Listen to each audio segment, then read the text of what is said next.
Ahojte, v nasledujúcich minútach si ukážeme, ako hromadne zmenšiť väčšie množstvo fotografií v najrozšírenejších grafických programoch, ktoré sa bežne používajú. Ako prvým začneme programom Adobe Photoshop CS5.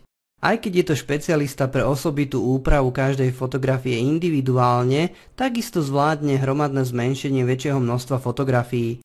Ja tu mám pripravených 10 testovacích fotografií z 15 megapixlového fotoaparátu, takže najdlhšia strana má cez 4000 pixlov. Jediná fotografia je o niečo menšia, a to fotografia snímaná na výšku.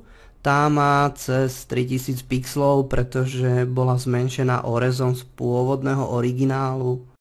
Fajn. Poďme sa pozrieť, ako týchto 10 fotografií si najjednoduchšie vo Photoshope zmenšíme. Úplne tá najjednoduchšia cesta bude cez menu File, Scripts a Image Processor.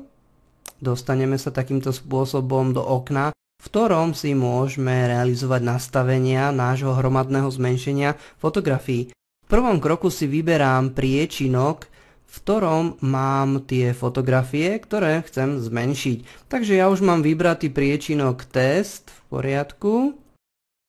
Mám tu ešte voľbu, ktorú ak zaškrtnem a tie zdrojové fotografie mám otvorené v RAW formáte, tak sa spustí kamera RAW dialog a tam si nastavím pre tie všetky nasledujúce fotografie nastavenia, a ktoré sa budú používať vlastne pri konvertovaní.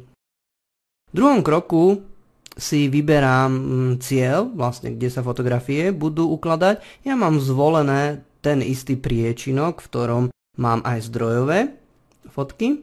V treťom kroku si volím typ formátu toho súboru výsledného, čiže buď najrozšírenejší teda JPG, alebo ďalšie dva sú tu dispozícii, zdrojový formát Photoshopu, po prípade TIFF.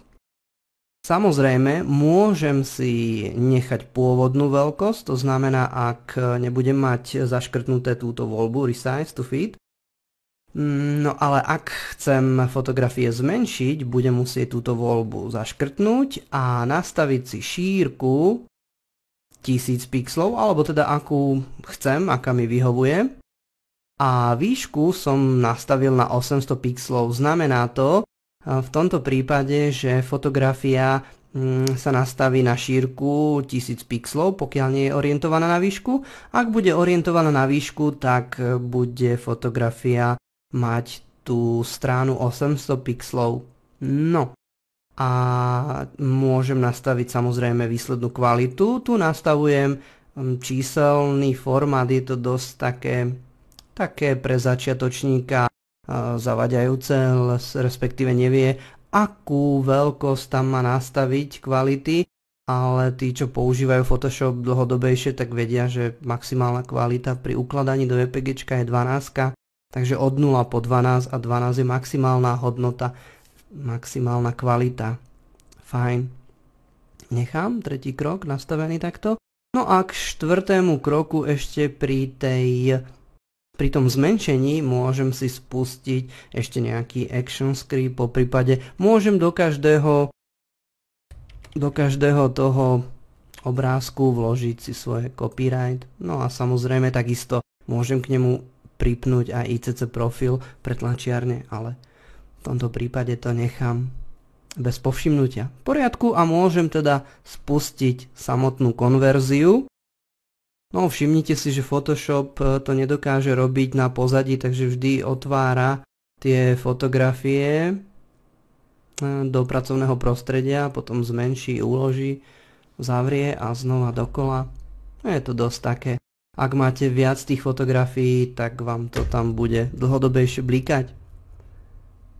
Tak ešte chvíľu počkáme, to bola posledná vynikajúco. No a pozriem sa teda do priečinku test. Vidím, že tu sú tie pôvodné fotografie a pribudol mi tu priečinok s názvom JPG. Pozriem sa do ňoho a vidím tu, že sú tu všetky fotografie, všetkých 10.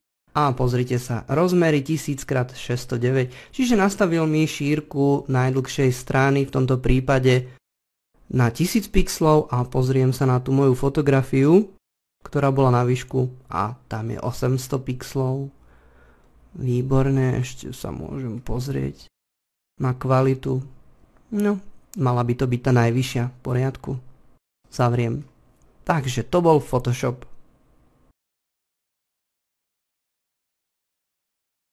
Veľmi populárny v našich končinách je program Zoner Photo Studio. Po vyznačení fotografií, ktoré chceme zmenšiť, zvolíme menu Upraviť a skoro na spodu hromadný filter. Pravo hore mám pridávanie cez plusku filtre, takže pozriem sa a hľadám zmena rozmerov, dokonca zmena rozmerov tu mám aj pokročilú, aj nejakú obyčajnú. Ak som pozeral tie dve okná, tak kľudne by sa to dalo zlúčiť aj do jedného okna, ale to je záležitosť teda výrobcov. Takže zvolím trebárs pokročilá zmena rozmerov, dám OK, čiže pridá sa mi tu filter. Nevadí, že tu mám upraviť farby, to môžem odčeknúť a ešte pridám filter premenovanie, aby som si nastavil teda ako sa má správať ten výsledný súbor, potvrdím OK. Takže premenovanie.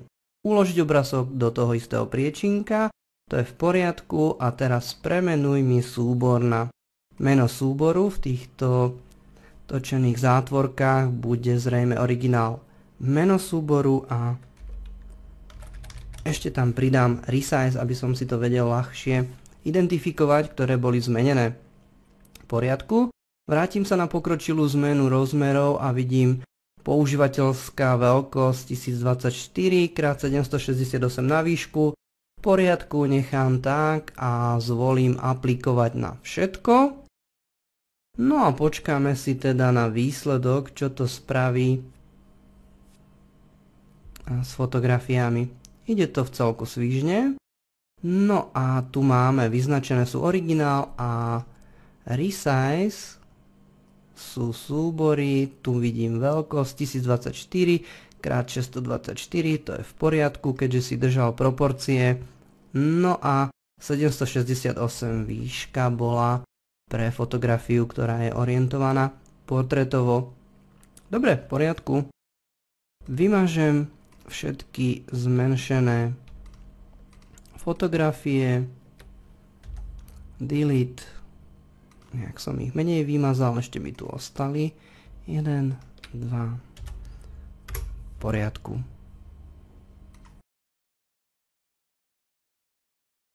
ACDC je vynikajúci manažer fotografií, ktorý používam už niekoľko rokov. Páči sa mi na ňom hlavne jeho rýchlosť. Ako hromadne zmenším teda fotografie v tomto programe? Vyznačím si potrebné súbory. Idem do menu Batch alebo dávka a zvolím Resize alebo zmena veľkosti. Nastavím si požiadavku na zmenu veľkosti buď percentuálne alebo teda priamo presný rozmer na šírku a výšku fotografie. Nechám držať proporcie a teda zmenšenie fotografie.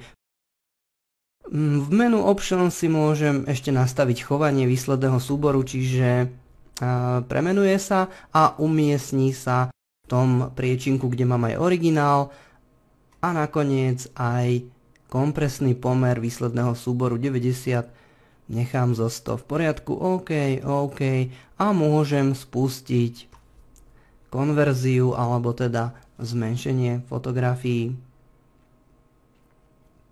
Chvíľku počkáme. Naozaj vynikajúci manažér tento ACDC, veľmi prehľadný a dobre sa s ním pracuje.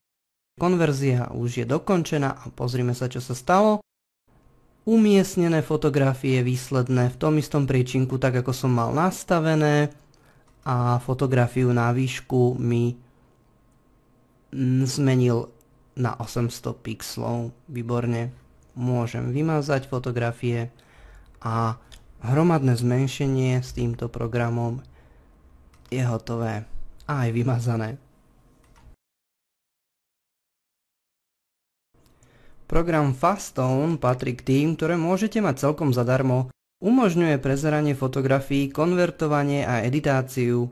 Vyznačím si zdrojové súbory, idem do menu Nástroje a hneď prvá voľba dávkový prevod vybraných súborov.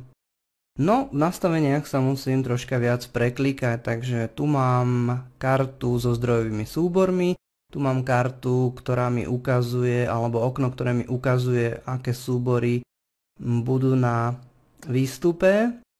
A teraz výstupná zložka. Ak nie je začeknuté, tak sa budú súbory ukladať v aktuálnej zložke. A musím si zvoliť použiť pokročilé voľby. A idem do pokročilých volieb. Tu si hneď v prvej karte zmením veľkosť v bodoch, alebo teda v pixloch. Šírka 1000, výšku si nastavím na 800, zachovať pomer strán nechám, v poriadku, potvrdím OK. No a ešte aj voľbu premenovať musím mať začeknutú a tam si to nechám, teda tak ako to je nastavené. A spustím prevod. No a vidíte v prehľadnej tabuľke, ako program pracuje, takže z pôvodnej veľkosti a toho súboru, aká je nová veľkosť, koľko ušetrilo a tak ďalej, ďalšie nejaké štatistické údaje. A dole mi beží čas 20 sekúnd, v poriadku. Potvrdím hotovo. No a pozriem sa teda do zložky, vidíte, takže image 0001 až 10. Určite sa tam bude dať nastaviť aj, aby mi nechávalo pôvodný názov toho súboru a plus teda ešte nejaké číslovanie navyše na rozlíšenie. Pozriem sa ešte, čo spravilo s fotografiou na výšku a tam 800 pixlov. No, výborne. Vymažem, delete a hotovo.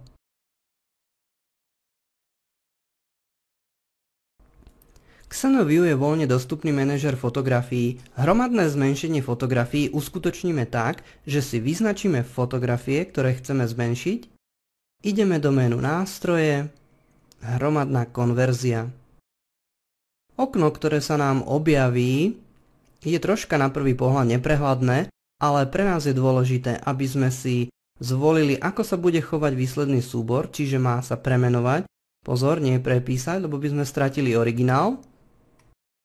Potom sa nastavím do záložky transformácie a formou pridávaním akcií, čiže v našom prípade chceme zmeniť veľkosť a hneď si nastavím aj šírku 1000 pixlov, 800 pixlov. Po prípade, ak chcete percentuálne, môžete aj takýmto spôsobom zmeniť veľkosť, zachovať pomer strán a na skúšku ešte môžem pridať text, akciu. Takže najprv sa zmení veľkosť a potom sa do fotografie vloží text, slovo skúška a takisto tam môžem pridať názov súboru. Niekedy je to v celku vhodné mať názov súboru priamo vo fotografii a spustím hromadnú konverziu.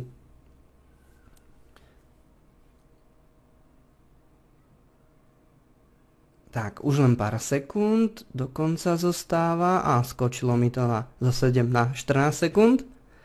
Takže počkám. 70% hotových a už to za chvíľku bude.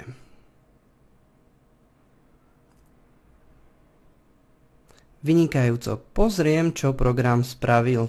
Vyznačené súbory, vyselektované, sú originály a tie medzi nimi, ktoré nie sú vyznačené, sú premenované. Program pridal podtržník 1 k menu súboru a pozrieme sa na to 1000x608 pixlov, čo spravil s fotografiou na výšku. No, tak tu nastavil výšku na 1000 pixlov. No a každý program sa správa ináč pri tomto. Ešte sa pozriem na text, ktorý pridal. Umiestnil ho vľavo hore a tu ho mám, skúška a názov súboru. Výborne, vymažem si všetky vytvorené súbory.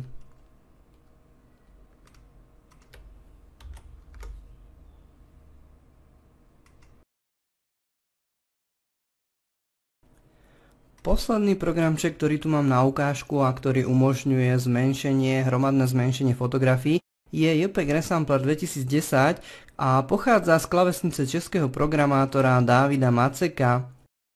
Jeho prostredie je veľmi jednoduché, zvolím si iba zdrojové miesto, to znamená fotografie, originál, ktoré sa mi nachádzajú v určitom príčinku a teda cieľ, kde sa majú tie zmenšené uložiť. Zmenšiť na maximálna šírka či výška, áno, pozrime sa, čo ešte všetko nám tu ponúka. Nechám. Šírka 1000 a výška 800 bodov. No a jazyk mám nastavený na SK, čiže slovenský jazyk a vidím tu auto replace. Áno, požiadaj ma, alebo ešte lepšie slovíčko kdy, ale takže dáme, že aby to neprepisoval nikdy a pozrime sa, čo sa skrýva vo voľbe rozšírený. Tak pribudla nám tam ďalšia záložka výstupný formát, kde si môžem nastaviť kvalitu, ďalšia záložka špeciálne a tak ďalej, to už nie je pre nás dôležité. Rovno spustím cez tlačítko Štart a už by to malo fungovať. Áno, vidím, že sa mi tu vytvoril priečinok nový, do ktorého sa teda ukladajú zmenšené fotografie. Ešte chvíľku, 3 sekundy a už je koniec. Pozriem sa na zmenšené fotografie. Áno, 1000x620 a fotografia na výšku má 800 pixelov.